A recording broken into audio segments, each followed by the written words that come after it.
Welcome, everybody, once again to another Headless's Magical Mailbag. I got my partner, Nick. Nick, tell them what's coming up. Tell them where they can find you. Yo, what's going on? Thank you very much, Headless. I felt like, did you have the volume up a little bit louder on that song? I felt like it was slapping harder today. I think so. Yeah, it Yeah, was let's see that my was good settings. actually. It was a good little bit high. It was a little bit louder. It was hitting hard. Everything's good. Yeah, they called Rejects. Obviously, I'm pretty sure everybody knows who it is, and everybody knows Headless from it. But yeah, the Occult Rejects, all major podcasts, BitChute, Rumble, and YouTube. Thank you. All right. You got anything big coming up? Uh, no. Well, I mean, it's big. I mean, I guess it will reflect the show once I make the footage and put it out. But I am going to that summit thing on the 20th to the 24th. I actually didn't know it was 4 days straight. That's why I was like, oh, that's why the ticket is so expensive. But Yeah. it's like supposedly 4 days straight. And I'm going to, I got the permission. At first, I wasn't allowed to film. And I was going to try to go there and film whatever I can by myself before I walked into the place. But I'm allowed to actually bring the stuff in, and I will be like filming most of the place. And they're having a thing where they're taking people. I think they have 3 buses of people that they're taking to like a different location to like for an interview with Randall Carson and some guy who was like some Cherokee dude or whatever.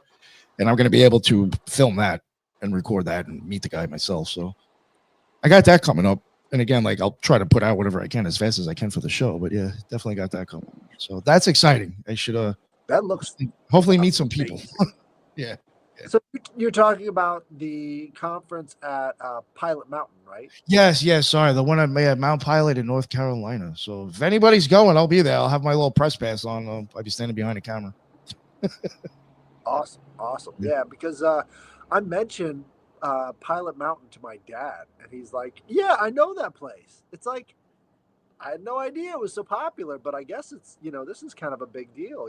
This place and what Randall Carlson is doing, things are starting to shift in that direction. I think that's pretty interesting. Yeah, they think it's I think kind of going by like what Ricardo was telling me.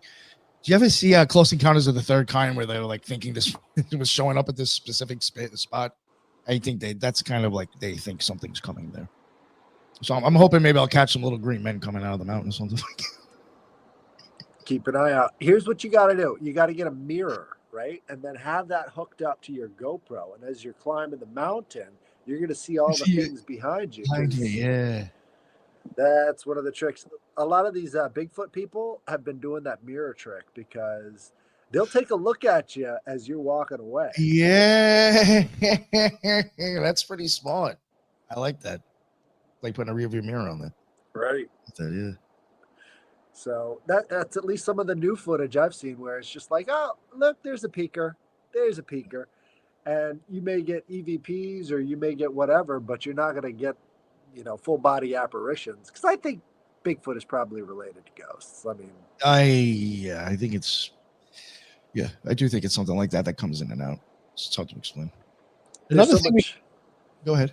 Well, there's so much talk about like nature spirits, right? But nobody ever puts these two together. It's like all the Native Americans are calling this thing a nature spirit.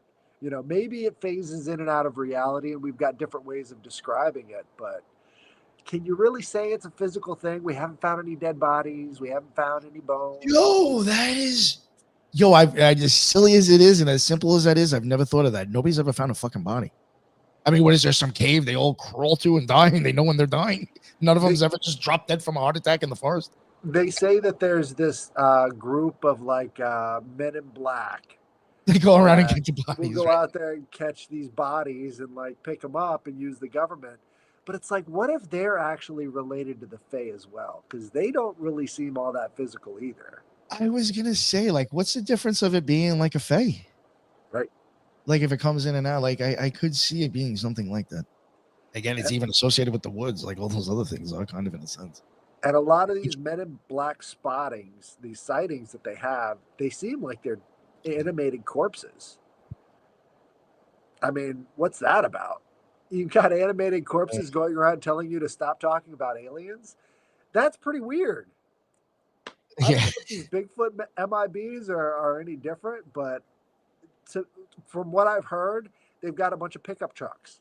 And these Bigfoot MIBs do follow people around in pickup trucks. So why would they do that if they were related to these government agencies? They're just unmarked pickup trucks. To Yeah. me, it sounds like, well, hey, this phenomena that keeps adapting to what we see it as probably have something to do with the spirits or whatever in the region, because that's why they have to keep changing.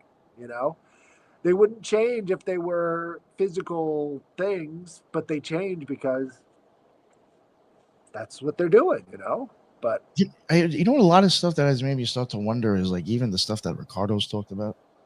It's really actually made me wonder: is there like some frequency change that makes you? It either makes it appear or makes you think you're seeing it. And it's like, and then like going with like David Pilaudi's shit, it's like you're getting Bigfoot showing up and then people just disappearing. Right. So I just wonder about like portals and frequencies and all sorts of weird shit, or you're getting close to something and you're hallucinating or seeing a fae now because of the situation you're in. Right. Maybe. And it could be a portal into a new dimension, new reality. I mean, you've got the idea of the simulation. You've got the idea of these multi-dimensional type events. Why isn't it related to that? Maybe there's other dimensions that are sort of bordering or at least creating stress plates on the physical reality we're on. Like it almost bleeds through. Right. Yeah. People talk about the thinning of the veil. What if those are associated with physical locations? Yo, if you were to go fucking Wikipedia Prague right now, it'll even say that it's known as like one of the thinnest veil in the world. Like Wikipedia even like acknowledges like the veil. Right. And if you really think about it, the veil is so closely associated with simulation theory. Yes. I mean, that's kind of what it is. It's just, what are we and where do we come from? That's always been the question. And I think having a greater understanding of what lies closest to our reality is probably the only way you're going to get any answers for it. You can't really depend on anybody else for that. But luckily, that's something that can be accessed from the mind, because let's face it, we're evolving, and so is our tech. So you want to go into symbols? Yeah. You want to do yours first or mine first? Sure, we can do mine first. Right. So I thought I would do. It's fucking amazing. I was like, yo, this is great. Orin. So this Orin symbol is obviously closely associated with the never-ending story. It was invented by the author of it, supposedly. And it's representational of kind of a different take on the Aura Ubis, or the, how do you pronounce that? Ouroboros? Ouroboros. I always call it Aura Ubis, but I know. Oh, it took me forever to figure. I had to hear somebody else say it to know how to say it correct. But the idea of the Ouroboros is that it's the unification of above and below. And in this book, the princess is very closely associated with this symbol. And naming the princess is how you reinvigorate the never-ending story, which is like the world of imagination. And so the interplay between the dark snake and the light snake sort of represents, again, similar to the Valknut, kind of like this knot in reality. And so from the triple triangles to these two interlaced snakes, you kind of get the idea that this is sort of the vibration state that sort of locks one form of reality in and keeps the other form of reality out. So with both Valknut and the Orin, you kind of have this dichotomy of these different knotworks. And I think knotwork is very important in magic, but gets very little attention anymore. It used to be, as you were doing spell work, you'd be making knots and you'd be weaving and you'd be creating a tapestry or some form of topology that would encompass your will into the craft that you're making. And when you're combining both your will and something you are physically creating, you create that resonance point that sort of picks up and transfers energy throughout the rest of reality. And so this idea of the Orin being this go-between between this world of imagination, fantasia, and reality. And so once you step into that sort of space, like the kid did in the never ending story as he was reading the book, he found out that the walls there between the world of fantasia and the world of waking life is really not that thick. And so he kind of got to experience the never ending story. And I think that it's true with our own lives. We find these symbols that really mean a lot to us, that have an impact on our lives, and maybe that central focus of the different knotwork or the different places that are the thinning of these veils leads us to this other world, maybe, possibly. Yeah, I But mean, yeah, it kind of sums up the story, actually. right. And it's like the consciousness of it reinvigorates it, at least in the world of Fantasia. And I think that world of Fantasia was kind of like the astral plane. It was like this constant state of imaginal, hijinks that other people could participate in and, reinvigorate their own lives with creativity and whatever. But as soon as you've got this sort of regime of killing imagination, you're not supposed to think that. You're too old for that. Then you kind of move out of Fantasia. That's the nothing setting. Yeah, I like that. Well said. Yeah, that's the Orin. Awesome. I got it's not a symbol. It's a book or a ritual. Book of Abramelin. Figured I'd just touch on that a little bit. All right, the Book of Abramelin. Real quick. Let me pull up my notes here. Sorry. Here we go. Where are they now? All right, yes, the Book of Abramelin. All right, the Book of Abramelin, if people haven't heard of it, it's basically one of the more influential grimoire that is it's known primarily for its ritual or invoking one's holy guardian angel. Sometimes you'll hear people say HGA, or you'll see HGA written. That's short for Holy Guardian Angel with magicians. And it combines like a lot of devotional stuff and, complex kind of like ceremonial magic practices. The historical context and stuff about the book, the author and the background. It's attributed to a guy called Abraham of Worms, a Jewish magician supposedly active during the 14th and 15th century. Abraham recounts his extensive travels through Europe, the Middle East, and Egypt. And supposedly, I think when he was in Egypt, he learned the ritual directly from an Egyptian mystic named Abramelin the Mage. So it's like a guy, Abraham of Worms, is learning the ritual from Abramelin. The text origins and manuscripts. Now, this is the thing why I wanted to cover it, because, well, even on the book, I'll just say a sure sign to know. Headless, if you can, maybe just pull up the book too. Right there, on the thing, it says translated by S.L. McGregor Mathers. So right there, just for me, that tells me that is not original and that it came from something older and it was translated. It comes from the oldest known manuscripts, date back to 1608 and 1725, and they were in German. Samuel Liddell McGregor Mathers popularized the text in 1897 when he did the English translation, though it's considered to contain inaccuracies. Some guy, George Den, provided more accurate translations. I'm going to be totally honest with you. I've never heard of this guy until I started looking into more of the book. And that came out between 2001 and 2006. He added stuff or whatever. But to get into it real quick, just the dates again that I just mentioned, the 14th and 15th century, supposedly Abraham of Worms claims the original instructions from Abramelin. 1608 and 1725, there's manuscripts popping up in German. 1897, the English translation is done. Influences from older grimoires, that is something that I think is interesting, is that this book does pull from other stuff that's a little bit older. It pulls from the Key of Solomon. Now that goes back to the 14th and 15th century. They both of them have kind of some of the involves rituals and the symbolism. Some of them, it has the same sigils and glyphs that you would use. You will find some of them in the Key of Solomon. The Ars Notoria, that I covered, and I had somebody on the show for, and I even have it on the website. I went and looked at it myself and took pictures and stuff.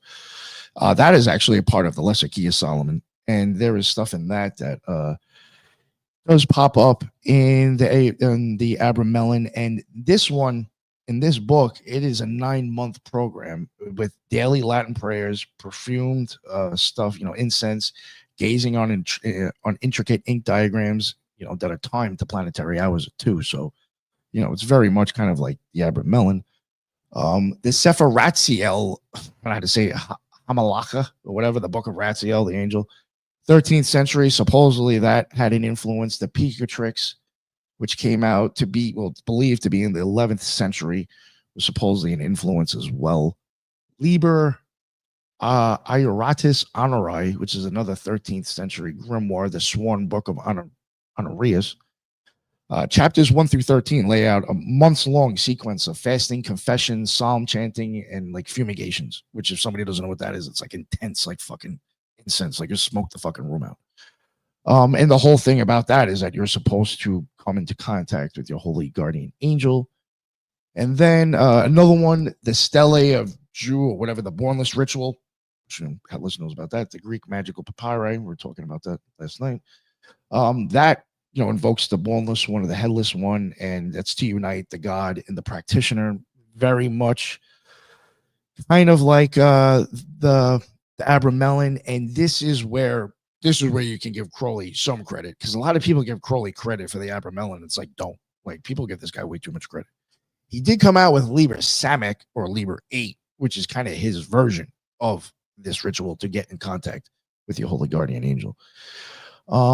But like real quick too, just to add the structure of the book, it is supposed to be about 18 months long in this book. Mathers reduces it to 6 months, but it's supposed to be about 18 months long, and it does use magical squares that we have covered before. That a lot of those magical squares you'll even see shown up in Agrippa's book from 1533. So I mean, again, this book is this stuff is pulling from older things. And again, you're supposed to establish contact with the holy guardian angel for guidance and spiritual mastery. The ritual phases, again, there's isolation, meditation, daily prayer, strict purity. There's angel invocation, your culminating ceremonies to experience direct communion with the HGA. And again, you use a lot of magical squares and the lesser spirits. And at some point, you are supposed to like bind demons, and it's supposed to like control them, so your holy guardian angel can show up. And then real quick to finish it off, just some people that are known for using it: Samuel Liddell McGregor Mathers, obviously, Dion Fortune, W.B. Yeats, and of course, Aleister Crowley. We all know, didn't finish it. But yeah, that is the Abramelin as fast as I could and as much sense as I could. Well, I mean that was good, but I think people are like, what is a holy guardian angel? I think that gets mind fucked and fucked up, my opinion. Well, I don't think like in the movie, there is a movie. Fuck, I can't remember the name of it now. Fuck. There was a movie. It's a really good movie about it. I'll have to, if I can remember it, I'll say it on the show before we end it. On Netflix, that it even shows you at one point, there's like a part where there's like a sexual thing, and you find out that the guy scammed the girl, and it's not actually in the ritual. So like, there's no sex, and like the way it depicts the angel at the end, I'm like, sorry, I don't think that's what really happens. But, I see where you're going with it, but yeah, I do think there's maybe a misconception with the HGA. Just my opinion, I don't think Raphael's gonna be standing in my living room being like, "What do you want, bro?" I don't think that's happening. Well, I think if you do this ritual properly, you're going to be in such a fucked up headspace. That's what I think. That you're going to be seeing all sorts of stuff. I totally agree with you. Right. The one that I like is the witch's cradle. The witch's cradle is where you're in total isolation, kind of like a I guess sensory deprivation tank. But what they do is they wrap you in cloth and then hang you from a tree. So you're fully put into this cloth. You're wrapped around with these different leather bands, and then you're hung from a tree for like 3 days. Wow. And so, yeah, you're going places. It's supposed to simulate kind of the like a shaman thing, right?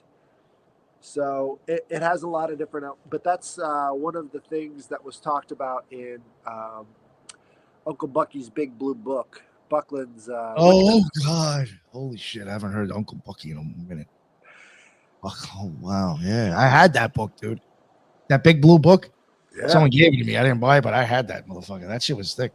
There's a lot in there.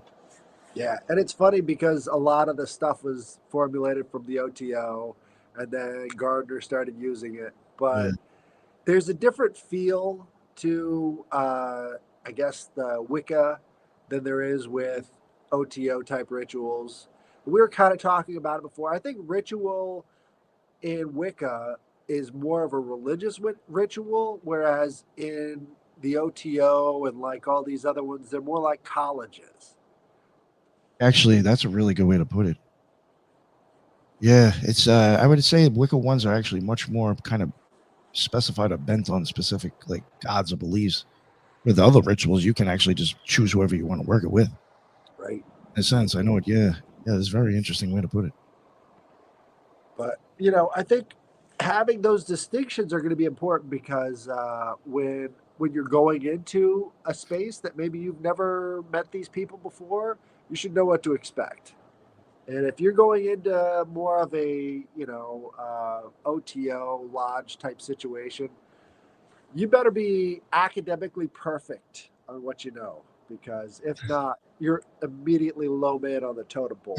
Whereas you can know nothing at all, show up at a drum circle, just start drumming away, and you'll have a great time because that's more of the Wicca style, raising the energy and Yeah. sending out the energy. It's far less academic, but I think there's far more belief and fanaticism.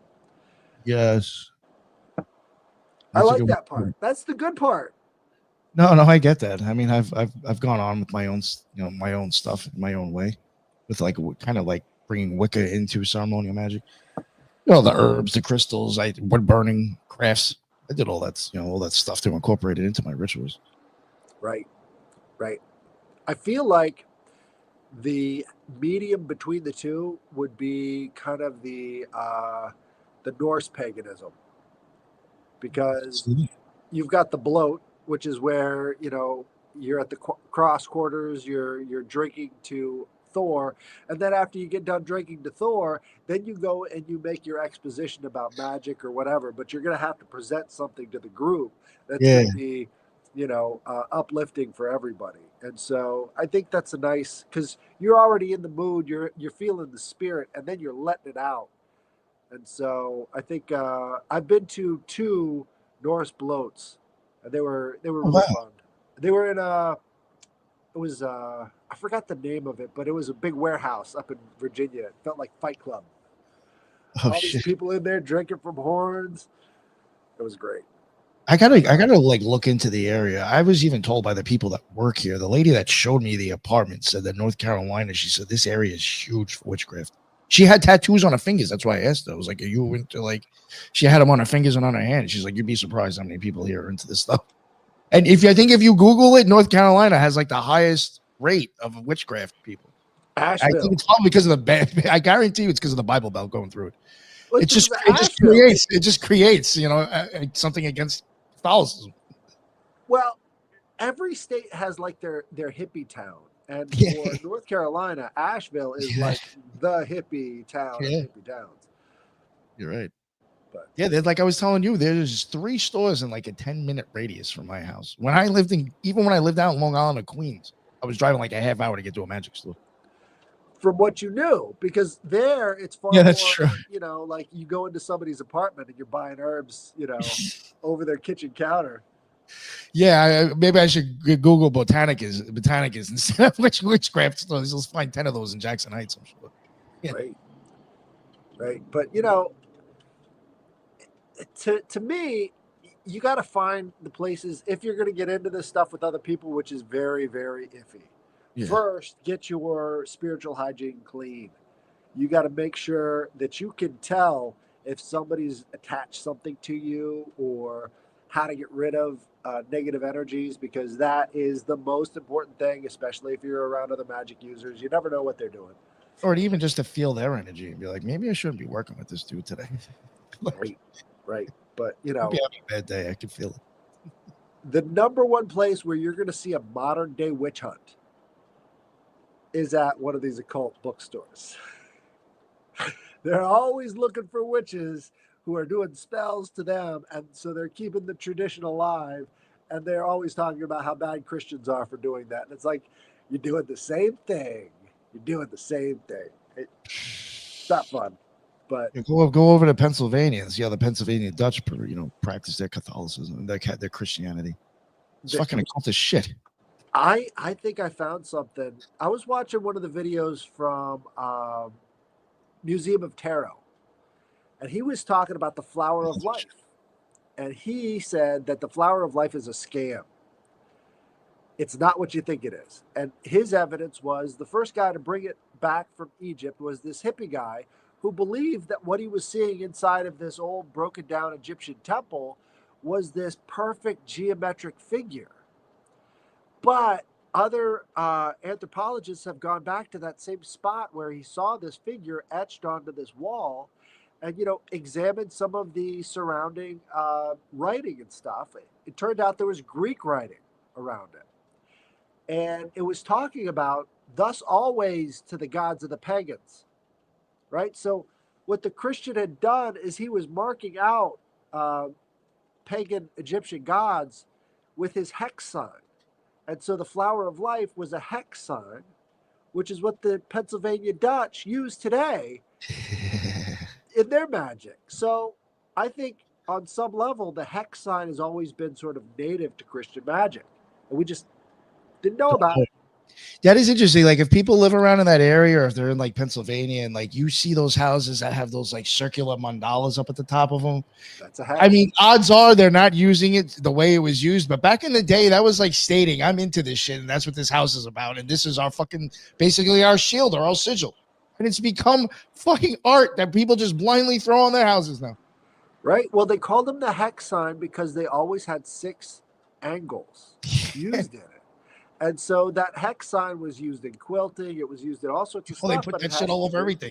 Right. It has its roots in magic. And again, it goes back to the idea that you have to be creating as well as putting your intention in so that it can have physical manifestation. And so the Pennsylvania Dutch and the Amish would do these hex signs. And again, I think that goes back to some of the first Christians were doing their magic sigils with the hex sign. Yes.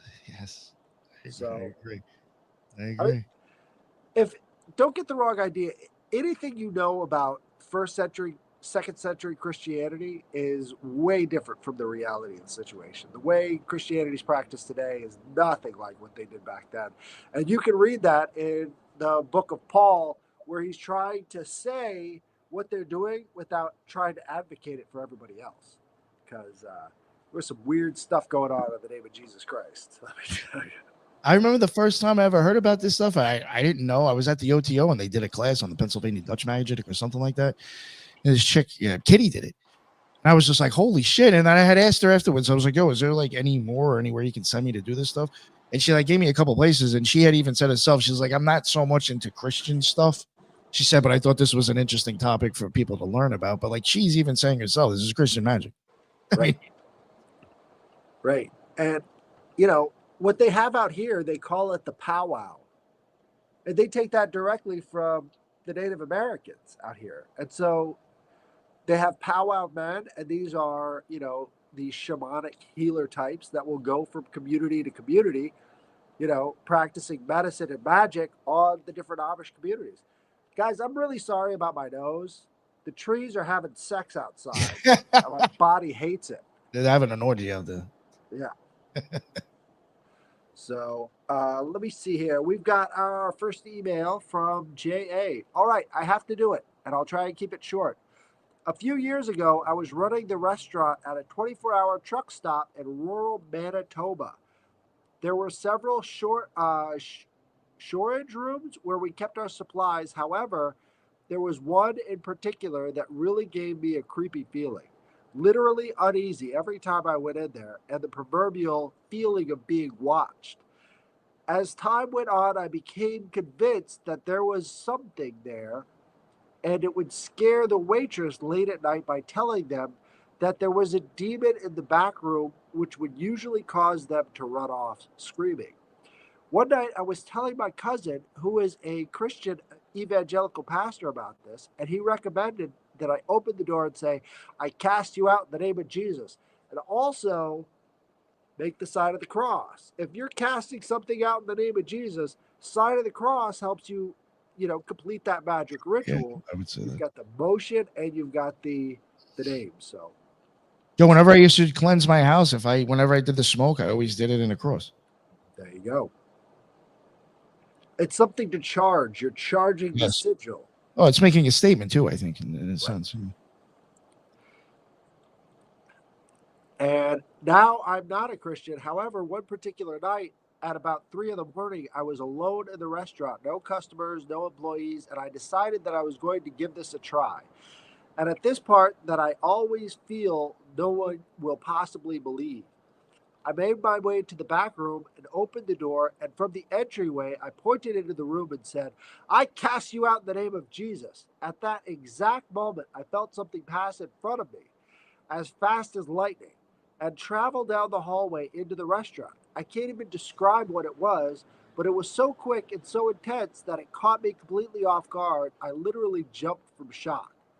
At that exact moment, when it passed in front of the radio turned itself on, a very loud volume, and the song that was playing said, the Bible says it's an eye for an eye. That's how you're going to live. That's how you're going to die. Needless to say, it was terrifying, but I couldn't go anywhere, so I simply walked up and turned off the radio, uneasily finished the rest of my shift, keeping my eye on the restaurant, looking for what I don't know. The next day, when I went back into the storage room, and it was noticeably brighter than it was before. For the first time, I noticed that the room was so shoddily put together that you could actually see the light coming from outside through the crooked planks of wood that made up the walls, which begged the question, why was it so dark in there if every day the same amount of light was getting in from the outside? And now I would like to get your opinions, you two, Nick, on something in particular. Oh shit. Why would a statement that mentions God that I don't even believe in and might not even exist actually have power and chase out whatever it was that was in there? This is simply an egregore effect. Have we collectively, through eons of belief in Yeah. this being, actually created it, or does it now exist thanks to our collective consciousness, or is this simply my intent being expressed? And would it have exercised it no matter what God I am? Oh, Anyway, that's that's an my interesting. experience. And if you're interested in using it, I'd love to see it in the mailbag. Thanks, Headless and Nick. John A. What do you think of that one? That's a fucking wild story. The things he was saying at the end, I mean, I hate to say it, I think a lot of his intention, I think, could do it. But I would even go back to like what he was saying and like things becoming an egregore. I would even say just maybe the value behind the word being expressed can literally be enough. These words are formulas. That's How yeah, they got them, exactly. Yeah, that's the best way to put it. The words are formulas. You right? could be using it to be a magical formula and you don't even know it.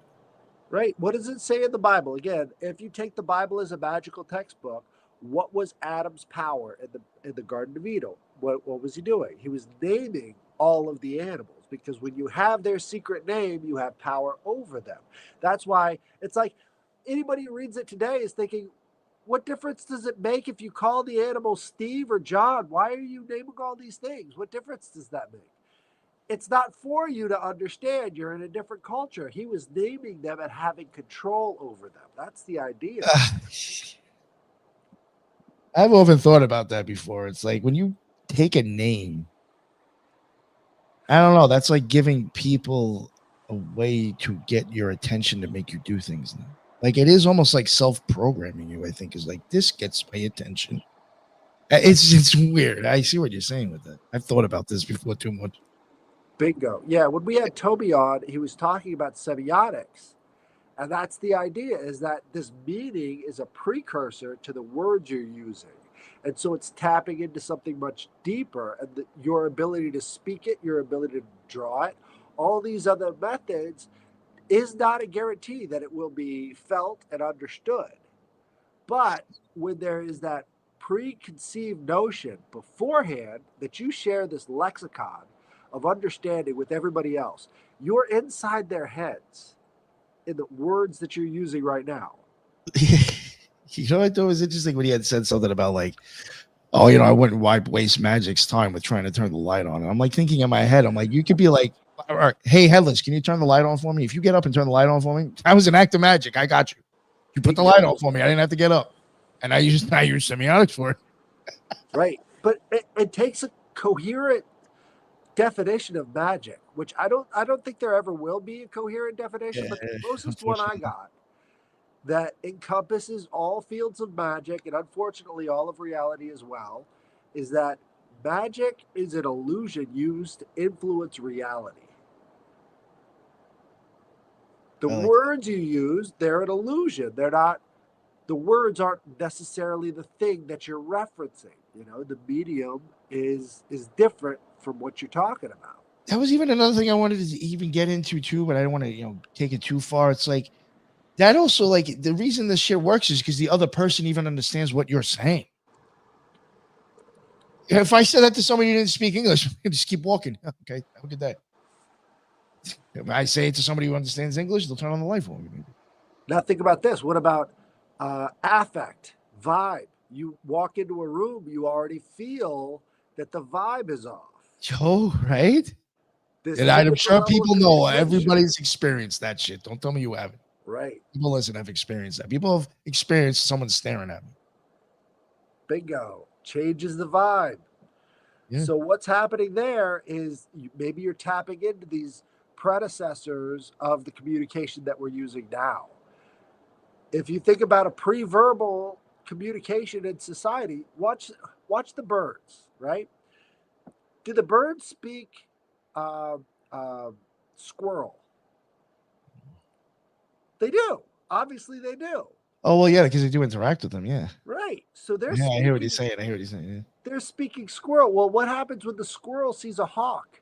He starts barking immediately, and those birds start listening to those barks, and they get out of the way of the hawk. They're pulled out into the branches, get away from the threat. Well, these squirrels have understood that when they start barking, the birds bugger off because they think that there's a hawk. So if they see the birds eating seeds, they'll start barking to get those seeds. That's fucking awesome. So they even know how to manipulate. Exactly. Everything's manipulating everything else in nature. It's a reality. You just said your cat. So one of the biggest manipulators out there is a fucking cat. Absolutely. Absolutely. They speak the language. Yo, do you know that when cats take shits, I swear to God, this is how evil fucking cats are.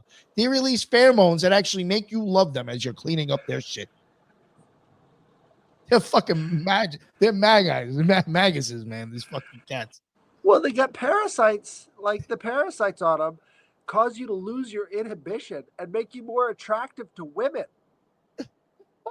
It's weird. Yeah, that's wrong. Right.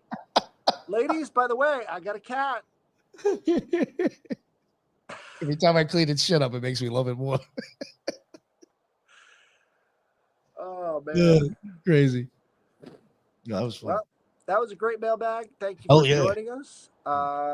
Next week, I'm definitely going to use the hex signs of the Pennsylvania Dutch. So if you want to come back for that one. Nice. It's going to be a deep dive.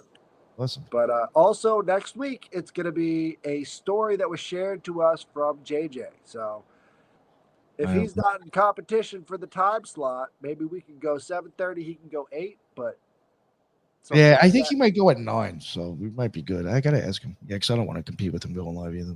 I think it'd be great to have like a lead into his show and be like, hey, and if you guys are still go check out JJ, I was actually thinking that. I was like, maybe I got to ask him. I'm like, maybe we could actually do it to where it's like almost right before his show. Where you're like, oh, JJ's got his going on after this. I was thinking of that. Yeah, that might work out. I got to talk to him. Yeah, that'll be good. But thank you for joining us. And thank you, man. I had a great time. Absolutely. And come back and check me out on Sunday. We've got the Yes. trialogues. Hopefully Ethan is ready to go, but if not, it's going to be me and Ricardo. So Nice. Make it happen, man. yeah, keep Ethan in your thoughts. He's going through a really rough time right now. So just maybe say a prayer for him. Say a spell, expel a demon for him. I think he Yeah, would there really you appreciate that. You There you know, go. I like that. if you get out there and expel one demon for him, I'm sure that'll cheer him up. But Yeah. thank you guys for coming, and we'll see you again next time. Later.